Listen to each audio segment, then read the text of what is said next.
Hi there, my name is Ashley and I work on the communications team at Children's Wisconsin. Each week, we're taking time with our experts to talk about the ways that Children's continues to support and provide the best care for kids. Like everyone, we continue to adapt as we respond to COVID-19, but our dedication to our patients and their families remains as strong as ever. Joining me today is Dr. Sharyl Paley, a pediatrician at Bayshore Pediatrics, and Dr. Kevin Walter, the Program Director of Sports Medicine at Children's Wisconsin. They've offered to answer questions to help clarify recent recommendations around returning to youth sports and activities like summer camps. These recommendations have come from many organizations like the Centers for Disease Control and Prevention and the Wisconsin Department of Health Services. If you have any questions on the topic, please leave them in the comments. Thanks for taking time to answer questions with us today. To start, can you give us a bit of background on why we're chatting today? Sure. Thanks for having us, Ashley. As we did in true Wisconsin fashion, summer hit this weekend. And we all know that the kids have been home, they've been doing homeschooling, they're really going a little stir crazy. And they're looking now, what can we do this summer? And as we've seen our state and our country start to open up a little bit more, we've had questions coming into our practice daily, multiple questions. What's safe for my kid to do this summer? Can they go start Little League again? Should they be going to summer camp? And we've been having this daily, and we want to try and help guide them through that process a little bit. So CDC and the Wisconsin Department of Health Services recently released some considerations too, to try and help us out. So we'd like to chat a little bit about those and kind of expand as best we can on them and answer any of your questions. Sure, and before we jump into questions, I know this topic is something that impacts you both personally. You're both parents and you've had to work through the decisions about what your kids should and shouldn't do and have had to have those hard discussions about things being canceled. Yeah, so well, professionally here at Children's Wisconsin Sports Medicine, I've taken care of youth athletes, professional Olympic level athletes. I work with several national and in-state organizations to really provide guidance and help improve care for our young athletes. But obviously it's Children's Wisconsin. We really want to focus on the younger athletes, which personally, I've got 3 kids and they are all just sad as can be to be missing their camps and sports. And they are involved with dance, tennis, swim, football, soccer, golf, softball, etc. So this has been a really difficult time for our kids at home. And I've seen kids here who are just waiting to go to camps and waiting to do things. And I have 3 of my own. I've been a hockey mom, a dance mom for over 21 years. My youngest, it was her senior year and, she missed her dance recital and her last senior send off. And I have 3 kids who call camp their second home, maybe their first home, but definitely their second home and have been there forever. I've been a camp doctor this 21 years, and I think this is my second year I haven't gone up. And the only other time I didn't go up is because my son was born in June, so I wasn't able to go up that year. And they are sad this year. My daughter is actually on her way home from London. She should land in an hour because she was planning to quarantine for 2 weeks so she could go up for her 6th summer as a counselor. Still coming home, but camp suspended. Was it difficult to tell your kids that camp was canceled? It was hard. My teenagers and young adults, and they're kind of in that invincible stage. And we had many conversations, and the conversations revolved around, hey, but I probably won't be affected. And if I am, it will be okay. And we had many conversations about how that's true. And if you do get COVID, I'm not worried that you're going to get that sick, but it's more than just you. It's about staff, the older staff that is there that could get it. It's about bringing it home to other people. It's about being part of a community. And at Children's, we always talk about having the healthiest kid in the healthiest community. And so we really started to look at that, and they started to understand it more and wanted to help maintain a healthy community. Yeah, I agree with Dr. Paley. It was so difficult at home. So as a parent, I just want to make my kids happy and give them experiences and being able to tell them that, hey, I'm sorry, your summer camp is canceled, even though you've been looking forward to it since last summer, or that soccer team, you're going to be doing virtual practices and not seeing any of your friends or your coach that you love. That's heartbreaking. But the way that we approached it, my wife and I, we just had honest talks with each kids and explain that things have changed. And if you get sick as a child, you're probably going to be fine. But it's not just thinking about you and thinking about our family, it's thinking about our community and trying to really help keep everyone safe and healthy. So one of the things that I found was the Children's Wisconsin blog had a really nice piece on how to talk to your kids, and I found it really helpful. Okay, great. And that's actually available at childrenswi.org. I know that off the top of my head. So just last week, the CDC, as well as the Wisconsin Department of Health Services, released information about returning to youth sports and summer camps. Both seemed to emphasize a slow expansion of activities. Is that how you understood them as well? Yeah, I think that's the basic way to understand those recommendations. So as public health organizations, their focus really needs to be on limiting the spread of the virus, which just basically means reducing exposure. So when we look at it from a sports lens, we know that all sports and activities are probably going to have some different levels of risk just based on how close the athletes are to each other, how close the coaches are to each other, how much direct physical contact participants usually have with each other. And that is not even mentioning spectators, pickup and drop off lines, concession stands, the usual log jam of parents and adults coming in. So, and yeah, both the Wisconsin Department of Health Services and the CDC have been releasing recommendations and guidelines. They've been changing over the past few weeks, and I think that's one of the reasons we wanted to have this chat today, is to help people understand it a little bit more. For camps, the Wisconsin Department of Health Services is a little bit stronger.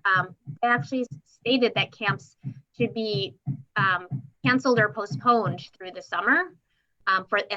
For the overnight camps, day camps, they take a little bit different because they're a little bit more of a daycare. But then they also put in guidelines because they knew that people were still going to open camps and that each county was a little bit different. And again, mitigating the risks for the county and the people around there, they wanted to provide guidelines, and that's what the CDC has done. And just like with sports, they go through balancing it on risks and what they can do to help make it as safe as possible. Okay.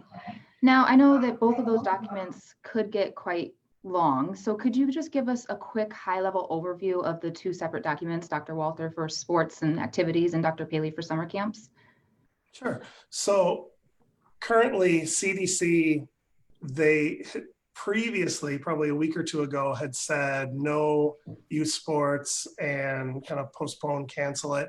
Now they're referring back to each state. So the Wisconsin Department of Health Services says the safest approach is to postpone or cancel youth sports at this time. Now in Wisconsin, there's some municipalities and counties that are open, and there's some families that are choosing to accept the risk of returning to sport. So the guidance from all of these groups, CDC, DHS, et cetera, is going to be a gradual and kind of a stepwise phased return to sport. The guidelines you can find on the website, and we at Children's are working on something to help, as you said, reduce the length of that and kind of break it down and make it easier for us as families to understand. But simplistically, this phase stepwise increase would basically move you from kind of individual workouts virtually, which is kind of where I think we are now, to more small group, maybe less than 10, keeping up with physical distancing, do some training drills that are non-contact, not passing balls between each other. Then moving on to more small group drills where you are starting to pass that soccer ball, for example, to each other. And then moving on to larger group drills where maybe you bring the whole team together, as opposed to small group where maybe it's the team is split into thirds. So if someone gets sick, you don't knock out everybody. And then it moves into full practice where there's contact. And ideally that's with your own team, because we look at your own team as kind of more your family, and then moving to competition locally before getting into travel. And the risk of the travel is if you're bringing in teams from other communities, or your team is going to a different community, now we've got that travel that's increasing exposure and potentially taking a low risk community and sending people with a high risk of exposure into that community, which may be bad for them. Camp guidelines also came out on May May 19th from the CDC. And they really talk about first how to open camps and if you should open. And they really say, look at your community, look what the risk of COVID is there right now. And if your county is opening up and you feel you can protect people and you're truly taking kids from that area, they emphasize that a lot, the same geographic area, they talk about opening camps. And then they really talk about how to make it safer. And they emphasize the social distancing, and a word they're using a lot is cohorting, and really keeping kids in their same small groups. So if you have an overnight camp and you have cabins, it's keeping your cabin together and not intermixing as much, not intermixing at all actually with the other cabins. It's keeping age groups at the day camp together. Social distancing as much as you can. That can be hard with the little kids, especially at day camps. But the older kids at day camp, at overnight camps, they talk about trying to maintain that 6 foot distance. They talk about wearing masks, especially when you're indoors. But one of the big things they talk about, as much as you can, be outside. Try to do everything there, because we know that it's a little bit safer. And they really go through the hand hygiene and washing well, making sure that the camps have a process for how they're cleaning everything, how they're wiping down, and then talking about eating and drinking at camp and not sharing things. So kids should bring their lunches to camp, that everything should be individualized, not using the bubblers or water fountains, depending on what you call it, and bringing your own water bottles. So again, between cohorting, social distancing, hygiene, and then really screening. And if you're sick, not to come, and really paying attention to that. And they want the camps to have a process every day that they can screen kids. And if they are sick, removing them and quarantining them to keep them away to help limit the spread. And that's pretty much, I think, what we've been seeing and hearing about all the time, the social distancing, the hand hygiene, and screening. Okay. And you both talked a little bit about how these recommendations or considerations emphasize taking steps in expanding these activities, and that most interactions will look different than what they have in the past. Why are these measures important? As we reopen, as Wisconsin reopens and the state and local control or restrictions are limited, we really have to talk to how people are responding to this. And going slow is important. You never want to go from 0 to 180. You want to do, as Kevin talked about, start with the working individual, moving up to the team, and then doing more inter-team things. Same things with the camps. Some of the camps, especially overnight camps, are talking initially about starting with just their cabins. And if they're there for a while, maybe they can open up a little bit more. But to see where we go with it and how the spread of the disease could happen is why we want to go slow, and how we want to keep our kids as healthy as And our team here has taken a good look at these, and we think they're a really good first step. And I want to echo that what Dr. Paley said, a lot of what fits with camp fits with sports, being outdoors, hygiene, physical distancing, not sharing drinks and snacks, all those things. Because basically camp is bringing a large group of kids together, such as sports as well. So the difficulty that we have with sports, maybe a little bit more so than with camps too, is that each activity is going to have a very different level of risk. So the recommendations that are out there don't really break it down specifically for every sport or activity. So we'll try and help clarify and answer some of the questions maybe a little bit more specifically to each sport. The nice thing is a lot of the national governing bodies, USA Baseball, USA Soccer, et cetera, are starting to release return to sport guidelines as well that can help it get a little more specific to that sport, which will be helpful. Yeah, that would be helpful. I think we'll talk a little bit more about that as we go along here. With these considerations, what do you think is the most important takeaway for parents? So right now, safest approach would be following the Department of Health Services guidelines and postponing the start of summer sports and activities. However, again, knowing that when they do start, looking at the national governing bodies. So I realize that youth baseball is a lot of different organizations that don't fall under USA Baseball's umbrella, but you can look to USA Youth Baseball guidelines on how to get back. So they've provided some of these considerations and recommendations as well. I think when we look at sport, the thing that we need to be aware of is The spread of the virus, the coronavirus, is via droplets, kind of aerosol coming out of your mouth. We know that heavy exertion, running, weightlifting, etc., will kind of increase how that spread happens. We also know that potentially person-to-person contact or person-to-equipment contact, although lately CDC has come out and said that it's maybe not as bad touching surfaces, but there's still potentially risk there. So those things may be a little bit lower risk, but still there. So those are all things that when you think of the difference between dance, soccer, baseball, basketball, there are so many different variables with factoring into sport that we've really just got to be aware that it's physical distancing, it's hygiene, it's avoiding these practices and games if you're sick, and really seeking out that national governing body guidance to help work back into full sport in a stepwise, slow, gradual fashion. Which the reality, it's not what my kids want to hear. They want to be back now. Everyone's excited. It's nice. It feels good. Let's get out and play ball. But that's probably not the right answer. We need to just move a little bit more slowly. And I would say for camps, it's calling and asking and seeing what their procedures are, what their processes are, how they've thought about this. Just like Dr. Walter talked about the different organizations having plans and guidelines, the ACA or the American Camping Association has worked with the CDC and another organization. They actually have an 82-page plan that hopefully camps are following. And you should be able to call and ask about, how are you social distancing? How are you screening? What is your plan?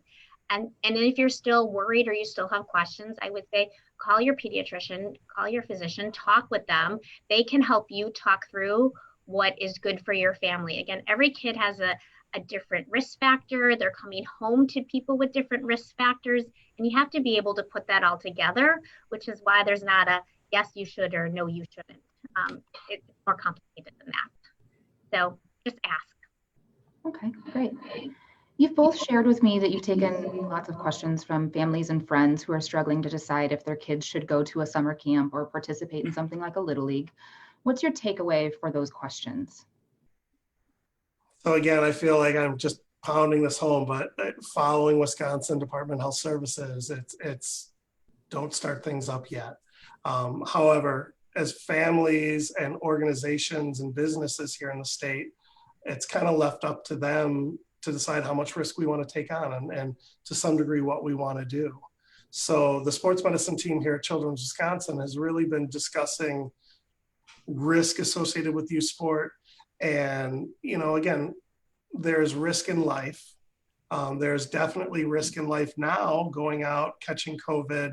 We know that kids will probably do well with it and be healthy. There's a very, very low risk that they get severe illness.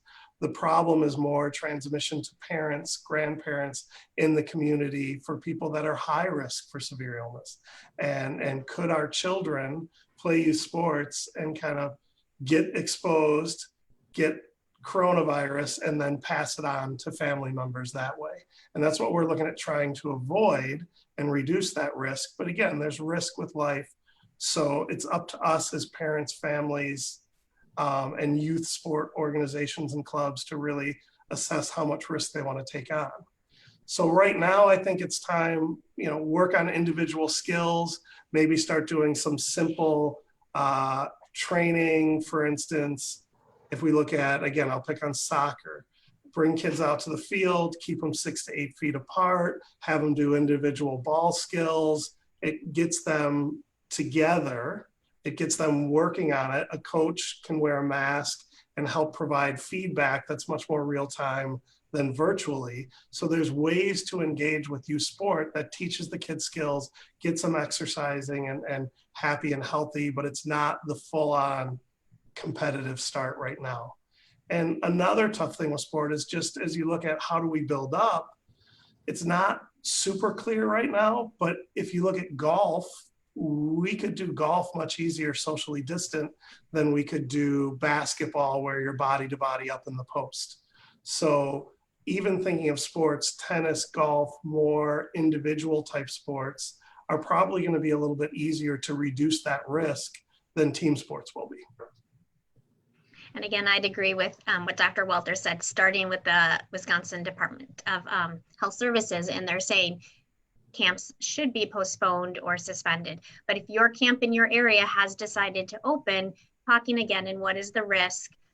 What is your family situation? What is your child's situation? And really looking at that. And then having a discussion, if you are sending your kid to camp and you've gone through all the procedures and processes and you feel comfortable with it, starting having the conversation with your kid again. What is social distancing? Why it's important to wear the mask? Remember to wash your hands. I mean, that's a big thing up at camp all the time. Wash your hands, wash your hands. This year, why it's even that much more important. Why you shouldn't be sharing clothes and pillows and things like that. So if they're going to go, start laying the foundations of what they can do to help keep themselves safe and help keep others safe. Really important. But what we've seen, again, from CDC, from the state, it really comes down to the family and having those discussions. Our team really goes back to the basics, and again, to the social distancing, to wearing masks, and being careful when they're out in public. Okay. When will we know it's safe to resume sports and activities like camps? It's a hard question. Again, broken record time. It's important for families and parents to know that we can't eliminate risk. All activities have some degree of risk, so it'll never be 100% safe. Prior to COVID, it wasn't 100% safe. Now it's less so. And so that's where each family needs to think about their own unique kind of approach to personal risk, and what they're willing to do versus not do, and encourage really them to think not only about their family, which is important. I mean, if you have elderly parents or grandparents at home, if you have someone who is immunocompromised, obviously you're gonna really lock things down a little bit more to reduce the risk to them. Whereas if you have younger parents at home and no one else around that is potentially high risk, you may be willing to do a little bit more. So each family really needs to understand that on their own. And I've gotten question after question about, can I return to baseball? Should we return to soccer? The other thing that I really share with all families is you've got to approach that team and that organization. And this is where it helps to look at the CDC guidelines and just kind of run through a checklist of what you think sounds safe and reasonable to you. Are the coaches going to be wearing masks? How are you going to keep physically distanced? How do you limit contact and transmission? And don't be afraid to ask the coaches, ask the organization. They need to have that plan. If they don't have a plan, if they can't effectively answer your questions, then my guidance would be you may not want to send your kid to that group. But if they have a plan that will reassure you and make you feel more comfortable, and then maybe you are much more comfortable trying to get things started again.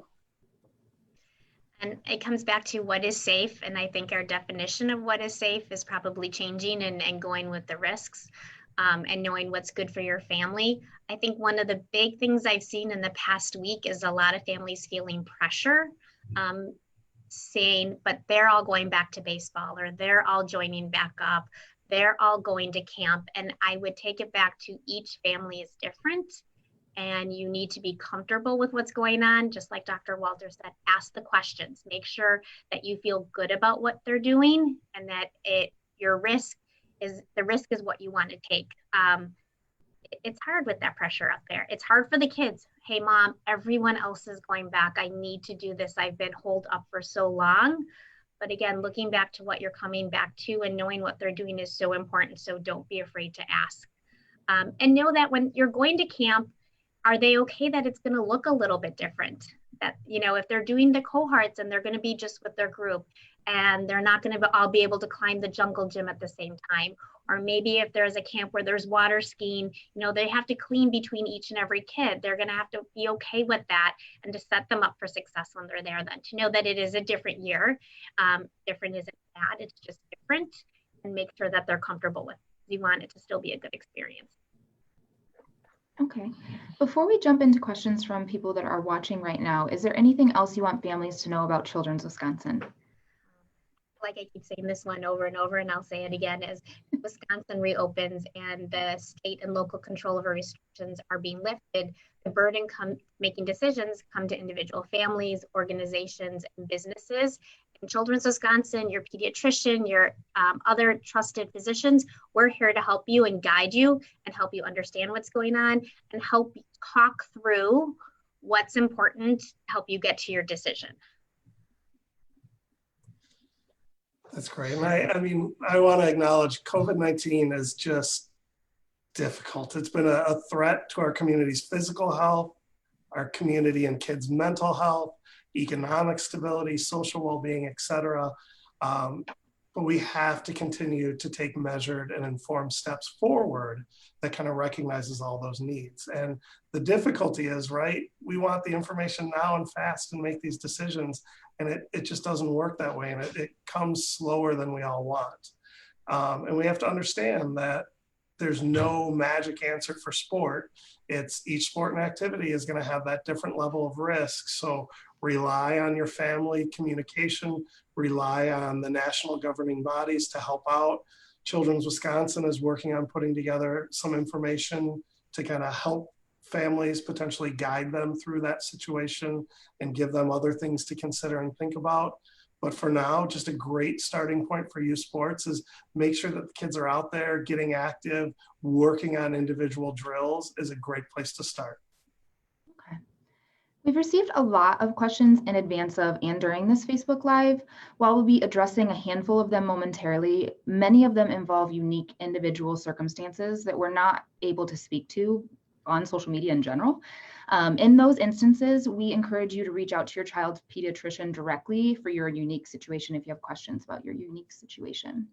Let's jump into a couple questions we had submitted to the Facebook event ahead of time, and then we'll jump into questions that we've received while we've been talking. So the first one here, how should small group sports clinics handle ball use? Should they assign one to each player or allow sharing with cleaning and hand washing? How would you go about that? Well, that's tough for a few reasons. First off, thankfully, CDC came out and said, hey, surface transmission risk is lower than we initially thought. So now that gives some more hope to ball sports and team sports, because if it was still really high, then me touching a ball and passing it to Dr. Paley would be very high risk for her. So that's good news. Now, that being said, that risk is not zero, so we still need to disinfect.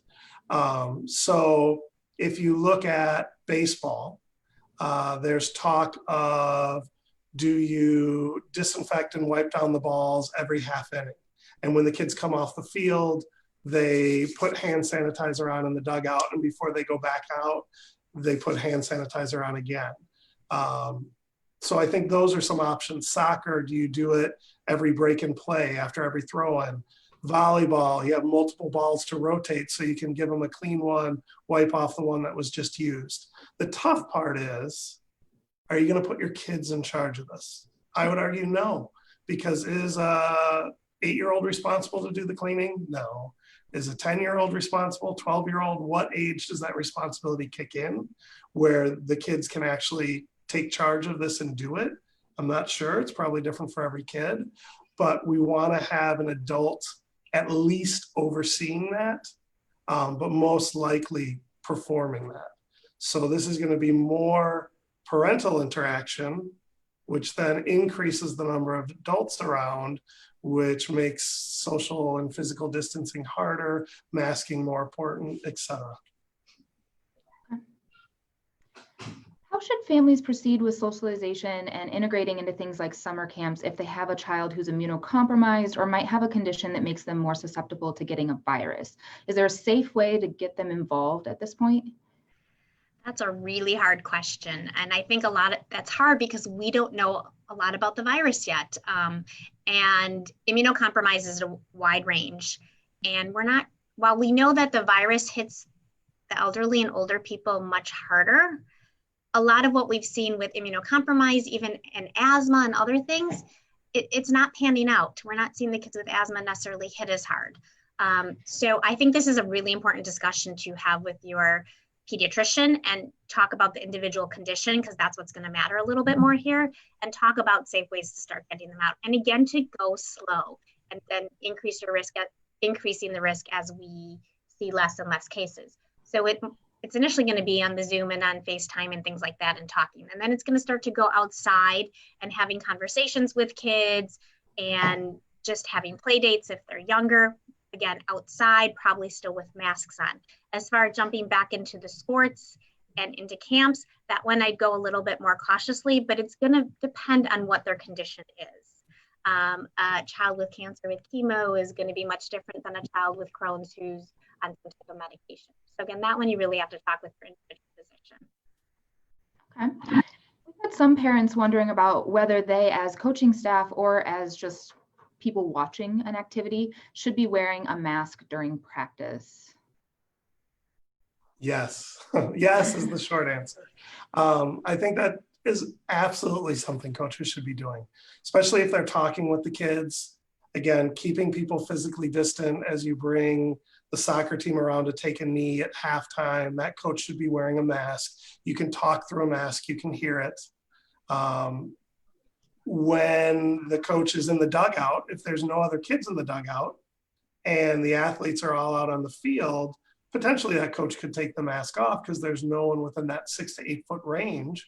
But if there's other kids in the dugout or around, you want that mask on. It just reduces that aerosol risk and that spread risk. I'd add in going as far as the kids, if they're not doing anything, and especially thinking of baseball, when they're off the field, they're waiting to bat or something else, they should even think about putting that mask on. Or once the game's over, get that masks on the kids. And it's gonna be hard for them. They're used to fist bumping, high-fiving, doing all that, really holding them back and try to come up another way to show good sportsmanship. But again, with the masks on. Yeah, that sportsmanship issue is a great question, Dr. Paley, because I've had teams that have returned to baseball, families come in and say, hey, everyone was hands in the middle and yay, go team, which I don't like. But other families would tell me, hey, we lined up 6 feet apart on each of the foul lines and tipped our cap to each other. And that was something that the coaches work out ahead of time with the game. So that I think is super important as well. Okay, I think you touched on this in a question earlier in the conversation, but let's revisit it just because there were extra questions about it. Is there significantly less concern in having kids attend an indoor-only camp versus an outdoor-only camp? Can you speak to the differences there? Again, when we go to looking at the different guidelines and recommendations, being outside is better. When you're inside, you tend to group more, the aerosols sit there. Outside, that decreases the risk a little bit. So as much as they can be outside, that is definitely the recommendations, and that's what we would guide people also to say. Now, that gets harder on our days when we have our summer storms and things like that, but as much as they can be outside, that's better. Okay. We've had a number of questions that relate to specific sports and how to address those sports safely. Do you, Dr. Walter, have any suggestions on where parents could explore to learn more about sport-specific considerations? Yeah, again, I would go back to the national governing bodies, USA Basketball, USA Football. A lot of those organizations are creating their own stepwise pathway on how to return to sport that is really focused on sport-specific drills and guidance for those athletes. I think if there's questions or those are difficult to find, the team here at Children's has looked at a lot of these sports and can have some insight as well. So reaching out to your pediatrician, reaching out to children's sports medicine, all of that can be helpful. Okay. Ashley, I know we talked about a lot of different places we go to look, and I would tell parents, if you just Google, CDC overnight camp, CDC youth sports and COVID, DHS youth sports, DHS overnight camps, you'll find a lot of what we're talking about, ACA and COVID. You can see the guidelines in writing for yourself. Okay, great, thank you. All right, let's see if we have any questions from the Facebook Live comments as we've been talking. So one that came up a couple times, and Dr. Walter kind of touched on this earlier, but I think it's worth repeating. as it relates to traveling for sports and tournaments and things like that, where does that kind of fit in the spectrum of risk, and when is it an appropriate risk potentially to consider taking? I think traveling for sport is kind of one of the highest risk categories there is, because you are taking your community and going to a different community. So if you are living in a higher risk area, Metro Milwaukee area, and you are going to a lower risk area, Central Wisconsin, you are now bringing your level of transmission and exposure to that community. So I really push that travel is something that is done at the very end. I mean, and those are things, the professional leagues are holding this very confidential and close to their vest, but they're not even playing yet. So, you know, if we're talking, there's no Major League Baseball, there's no NBA without fans even, they're not going city to city. Youth sports is not better, safer than professional athletics. So if they're not doing it, we really need to stop, take a pause, and not do that. And there's rumors that it will come back to Las Vegas or Orlando or something like that. But again, even if you look at that, it eliminates that travel aspect. So I really push, if you stay local, we're going to play Little League Baseball, and it will be, you know, North Waukesha versus South Waukesha versus West versus East, and you play that local area teams. That is enough of your community that the risk is probably not elevated. But if you go Waukesha to Crivets, that's a mixing of communities that I really would push we want to avoid. Is there a significant difference in risk of a day camp versus overnight camp as you see it, Dr. Paley? That's a hard question. The overnight camps, if you look at it, once you're there, you brought everything in that you're going to be bringing in. The overnight camps are really working to alleviate anyone new coming, no comings and goings. So once you're there and it's been 10 days, 10 to 14 days, nothing new should come. The day camps, you have kids going in and out every day. Again, they're trying to work around cohorts, have less kids there, but they're still bringing back and forth every day what's going on. Day camps are looked at as similar to daycares though, and so that people can get back to work. They're on a little bit different guidelines. So that's how they're looking at it. So it's hard to say is one better or safer than the other. They're just different. Two more questions. The one that's come up in kind of varying forms specifically speaks to like one-on-one music lessons, like piano lessons and instrument lessons. Any concerns of significance or risks involved in those? I would think if you're practicing social distancing with your teacher, the teachers are wearing masks. What I'm not as sure of, you know, when you're doing some of your different horn instruments, there's more aerosol coming out from that. And again, just for the teacher protection is probably where I would hesitate a little bit. But again, people can be ingenious. And if you put up some plexiglass, you have some masks going, it should be okay. Piano, obviously you don't have the aerosols going there. So again, as long as the teacher's just sitting a little bit farther away from you, have no problem with that. And then disinfecting instruments too is going to be key, and not sharing instruments between kids would be ideal as well. Actually, sorry, two more. Another piece that came up repeated times, swimming and risks involved with swimming, either leisure activities at camp or competitive swimming. Dr. Paley, would you like to start? Thanks, Dr. Welter. So if you looked at all the literature and what recommendations are coming out, and they're not seeing COVID in the pools, the big thing we actually had this talk at our camp before we suspended it, is how do you social distance in a pool? So if you can do social distancing and the kids aren't jumping on top of each other and, you know, they're staying away from each other, swimming can be okay. That's really hard to tell an 8-year-old though. So you have to, again, weigh the risk and know your kids and know what's going on. I do know some of the pools with lap lanes are opening up and setting times, and there's one person per lane and you have to set your time and that's when you go for it. And while I do want the kids in the pools, and when it gets hot, it's hard. And we know the Milwaukee County pools did close this summer, which is really hard, but I think they were very worried. What do you do, and how do you limit the masses, and how do you maintain social distancing when you're in a splash pool or another pool? Dr. Walter? Yeah, I agree. I have not much more to add than that otherwise, but if you look at swim team and following Dr. Paley's guidance of one person per lane, you know, you think of a swim practice, there's 6 to 8 kids in a lane. And so having one person per lane, how are you going to really train your swim team? So you could do it that way, but now practice for those coaches is going to be all day long. And so logistically, it gets really difficult to maintain that distance and really difficult to effectively train the team based on that advice. Last question. This was addressed earlier, but it's come up once or twice since. So any perspective that you could share on what parents can do if they don't feel that their child's sports or camp leadership is taking appropriate health measures, be it moving in phases to different degrees of interaction or specific recommendations like social distancing, hygiene. How can parents address that?